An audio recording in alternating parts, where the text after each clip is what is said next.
வணக்கம். இது நம்மளுடைய ஆன்டி நேஷன் வ்ளாக்ஸ். நம்ம ஆன்டி நேஷன் வ்ளாக்ஸில் இது நம்மளுடைய முதல் சமூக வலைதள பதிவு.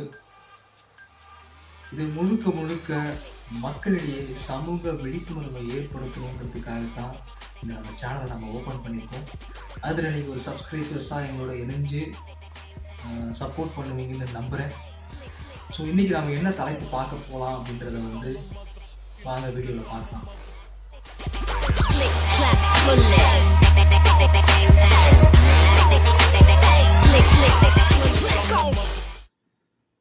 இன்னைக்கு நாம ஒரு முக்கியமான தலைப்பு அடிப்படையில் தான் நம்ம இந்த வீடியோவை போட போறோம்.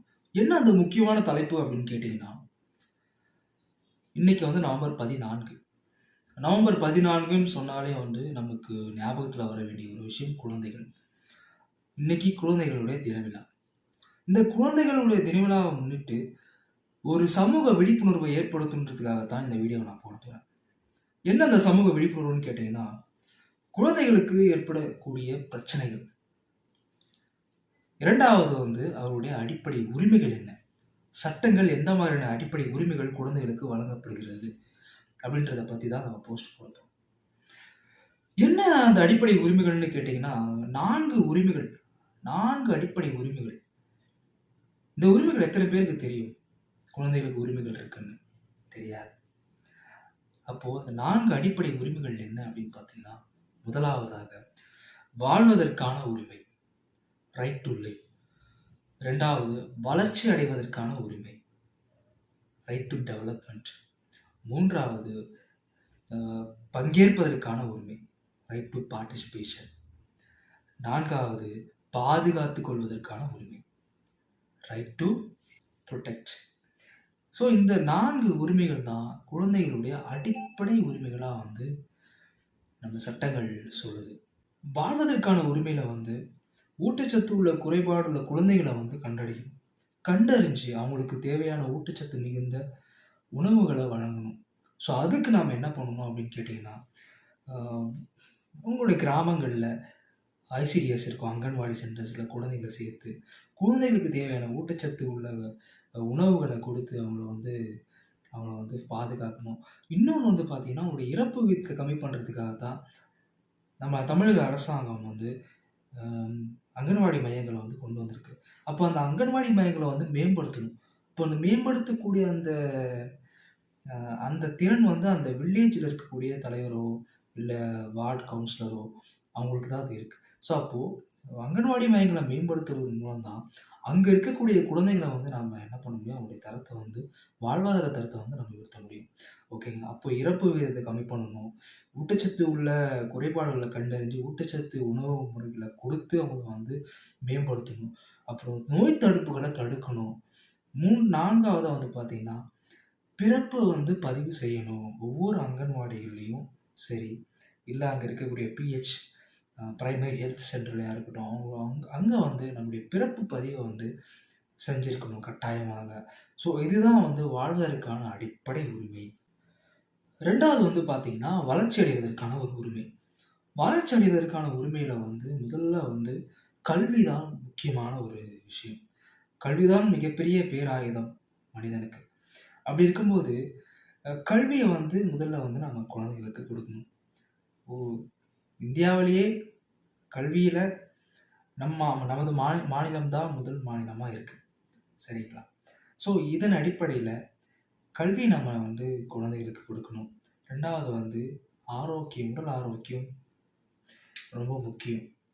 ஏன்னா அங்கே இருக்கக்கூடிய பள்ளிகளில் மைதானம், விளையாட்டு மைதானங்கள் இருக்கணும். அவங்களுக்கான ஸ்போர்ட்ஸ் ஆக்டிவிட்டீஸ் கொண்டு வரணும். அவங்களுக்கு தேவையான உடல் வளர்ச்சியை நம்ம கொடுக்கணும். மூன்றாவது பார்த்திங்கன்னா, குடிநீர், பாதுகாப்பான குடிநீர் இருக்கணும். நான்காவது தனி கழிப்பறை. அப்போது ஒவ்வொரு கல்வி மையங்களிலும் இந்த மாதிரியான ஃபெசிலிட்டிஸ் கொண்டு வரணும். இதுதான் அவங்களுடைய வளர்ச்சியை நோக்கி கொண்டு செல்லணும். மூணாவது பார்த்தீங்கன்னா, பாதுகாப்பதற்கான ஒரு உரிமை. ஆன்டி ஹியூமன் டிராஃபிக்கிங் கேள்விப்பட்டிருப்பேன். மனித கடத்தல் மனித மனுஷனை கடத்திட்டு போயிட்டு குழந்தைகளை கடத்திட்டு போயிட்டு கிட்னி அதெல்லாம் திருடி இது பண்ணுவாங்க இல்லையா, அந்த மாதிரி இதுதான். ஸோ அந்த ஒரு விஷயத்த வந்து என்ன பண்ணணும் அப்படின்னா தவிர்க்கணும். எப்படி தவிர்க்கணும்? காவல்துறையோடய ஒன்றிணைந்து அதை என்ன பண்ணணும், செயல்படுத்தி அதை வந்து தவிர்க்கணும். இது வந்து பள்ளிகள்லேயும் சரி, கல்லூரிகளிலும் சரி, குழந்தைகளுக்கு மட்டும் இது நடக்கிறதில்ல, பெரியவங்களுக்கும் இது நடக்கலாம். 3வது வந்து பார்த்திங்கன்னா, குழந்தை தொழிலாளர் முறையை வந்து நம்ம ஒழிக்கணும். 2வது அதுக்கப்புறம் வந்து அவங்களுக்கான ஏற்படக்கூடிய பாலியல் பிரச்சனைகளை வந்து குறைக்கணும். பள்ளிகளில், கல்லூரிகளில் அதுக்கேற்ற ஹெல்ப்லைன் கொடுத்துருக்காங்க, 1098. இந்த மாதிரியான குழந்தைகள் ஹெல்ப்லைன் மூலம் வந்து என்ன பண்ணலாம்னா பாலியல் பிரச்சனைகளை வந்து தவிர்க்கலாம். குழந்தை திருமணத்தையும் வந்து இந்த ஹெல்ப்லைன் மூலமாகவும் நம்ம வந்து தவிர்க்கலாம், இல்லை காவல்துறை மூலமாகவும் நம்ம தவிர்க்கலாம். ஸோ இதான் நம்ம வந்து பாதுகாப்பதற்கான ஒரு உரிமை. 4வதாக வந்து பார்த்தீங்கன்னா பங்கேற்பதற்கான ஒரு உரிமை.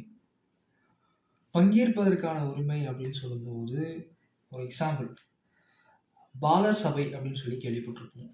இது எத்தனை பேருக்கு தெரியும் தெரியாது. ஆனால் அந்த பாலர் சபை என்ன பண்ணுறாங்க அப்படின்னு கேட்டிங்கன்னா, கிராம சபை வந்து எல்லாருக்குமே அது தெரிஞ்சிருக்கும். ஸோ கிராம சபை அடிப்படையில் வச்சு தான் இந்த பாலர் சபை வந்து இயங்குது. கிராம சபையில் எப்படி வருஷத்துக்கு 6 வாட்டி குழு கூட்டம் நடத்தி அவங்களுடைய பிரச்சனைகள் என்ன கேட்டு அதை தீர்மானமாக அதை நிறைவேற்றி அடுத்த கிராம சபைக்கு சமர்ப்பிக்கணுன்றதான் அது ரூல்.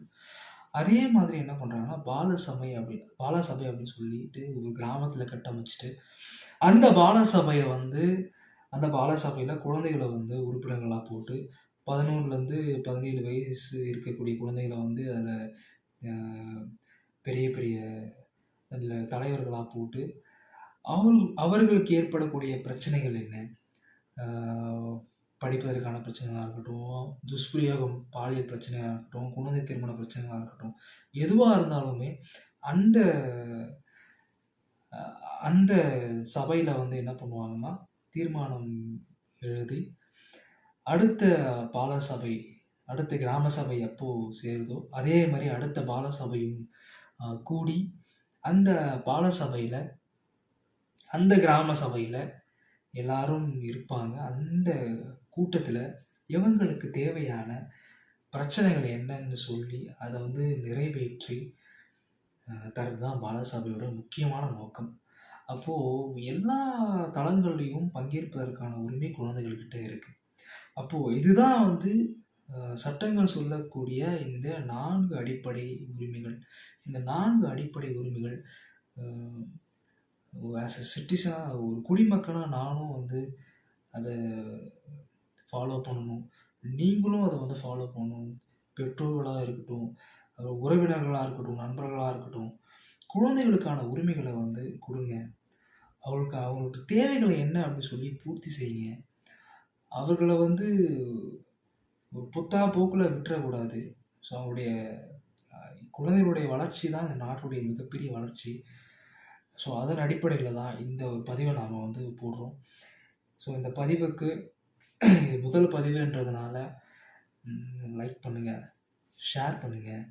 அடுத்தடுத்த பதிவுகள் என்னென்ன போடலாம் அப்படின்றத பற்றி என்ன தலைப்பில் போடலான்னு சொல்லிட்டு நீங்கள் கீழே கமெண்ட்டில் சொல்லுங்கள். ஸோ அதுக்கேற்ற மாதிரி நம்மளுடைய சேனல் உங்களுக்கு ஏற்ற மாதிரி வழி நடத்திட்டு போவோம். வழி நடத்துபவர்களே நீங்கள் தான். ஸோ அதனால் உங்களுடைய கேள்விகள் என்ன அப்படின்றது வந்து கமெண்ட் பாக்ஸில் போடுங்க. ஸோ இது போன்ற சுவாரஸ்யமான தகவல்களை அடுத்த போஸ்டில் போடலாம். ஸோ கீப் வாட்சிங். Thank you. Cause I'm a mother.